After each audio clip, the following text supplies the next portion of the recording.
जय श्री कृष्णा, जय श्री राम भाइयों।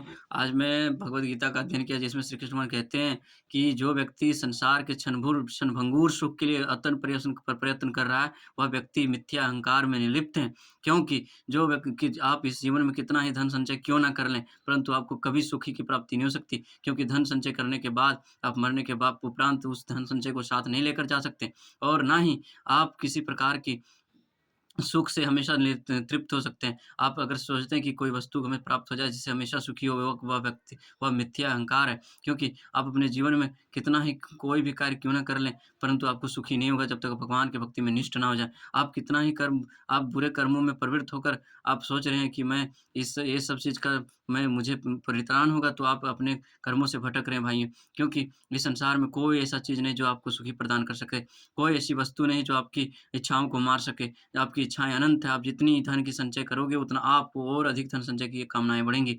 आप जितनी इंद्रिय तृप्ति की करोगे, उतनी और इंद्रिय तृप्ति की कामनाएँ बढ़ेंगी। आप जितने विषय भोग में आश्रित होगे और विषय भोग की आसक्ति होगी। इसलिए आपको पूर्ण रूप से जघन्य अपराधों से अपने आप को मुक्त करें। अगर कोई जघन्य अपराध कर रहा है, तो ना उसे देखें और ना उसमें प्रवृत्त हों, है ना? और कहते हैं कि आप हमेशा उस व्यक्ति के साथ खड़े रहें, जो व्यक्ति सत्य कर्मों में प्रवृत्त है, ना कि असत्य कर्मों में प्रवृत्त है।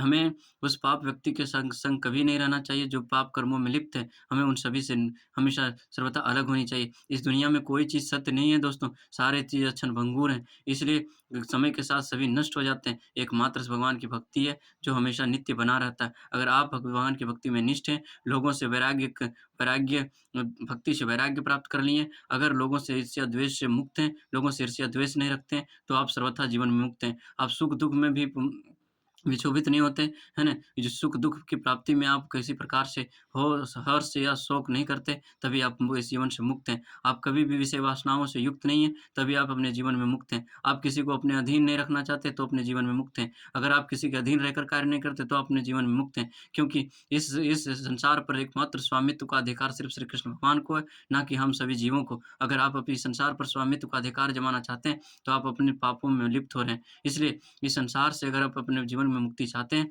तो अपने आप को इस संसार के स्वामी बताने से पहले यह सोच लेना चाहिए कि स्वामित्व का अधिकार सिर्फ़ श्री कृष्ण भगवान को। ये जो इच्छाएँ हैं, ये सिर्फ़ आप देख सकते हैं, इस इच्छाओं को आप रख सकते हैं, परंतु इसे पूर्ण नहीं कर सकते जब तक भगवान की इच्छा ना हो। इसलिए भगवान के कर्मों में निष्ठ हो जाएँ भाइयों।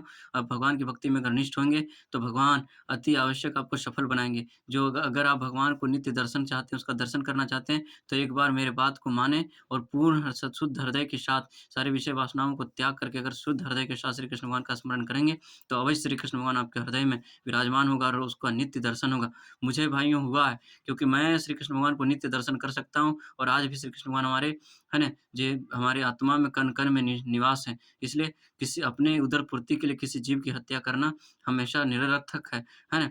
आप अपनी उदर तृप्ति के लिए विषय कामनाओं को पूर्ण करने के लिए, विषय इच्छाओं को पूर्ण करने के लिए, अपनी उदर तृप्ति के लिए अगर किसी जीव की हत्या कर रहे हैं, तो आप पाप युक्त हो रहे हैं। आप पापों में निर्लिप्त हो रहे हैं। इसलिए तो ये सब पाप कर्म मत करें। आप आपके लिए श्री कृष्ण भगवान बहुत सारे पदार्थों की उपलब्धि कराई है, जिसका सेवन करके आप अपने जीवन में मुक्ति प्राप्त कर सकते हैं। आप अपने जीवन में कितना ही सफल प्राप्त क्यों ना कर लें, कितना उच्च प्राप्ति क्यों ना कर लें, कितना धन संचय कर लें, परंतु आप कभी सुखी नहीं रह सकते अगर भगवान की भक्ति में आरूढ़ नहीं है, अगर भगवान की कृपा नहीं है। आप कितना ही धन संचय कर लो, परंतु आप उसे पाप के समान ही समझें।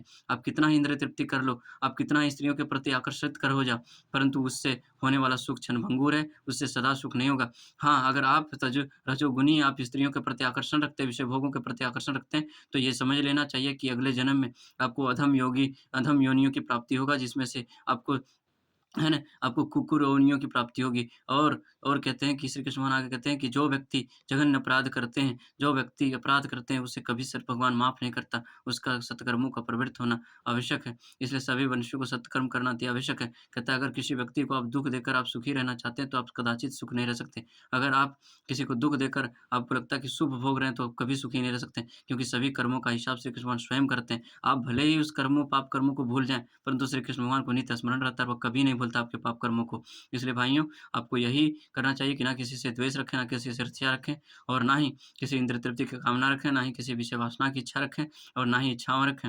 अगर सिर्फ़ इच्छा करनी ही है, तो उस वैकुंठ लोक जगत की करें, जहाँ पर श्री कृष्ण भगवान स्वयं विराजमान है और उसकी प्राप्ति प्रक होने पर वो नित्य निरंतर अपने जीवन से मुक्ति प्राप्त कर सकते हैं। परंतु जो व्यक्ति हमेशा जघन्य अपराधों में निर्लिप्त है, जो पाप कर्मों में युक्त है, वह व्यक्ति कभी अपने जीवन से मुक्त नहीं हो सकता, कभी सफलता प्राप्त नहीं कर सकता। इसलिए आप सभी से अनुरोध है कि आप श्री कृष्ण भगवान की भक्ति में निष्ठ रहें, सत्कर्मों में प्रवृत्त रहें, किसी का मान ना करें, किसी का अपमान ना करें, ना किसी से ईर्ष्या रखें, ना किसी से द्वेष करें। जय श्री कृष्णा, जय श्री राम। आपका दिन शुभ हो, मंगलमय हो, आपका जीवन सार्थक हो। जय श्री कृष्णा, जय श्री राम।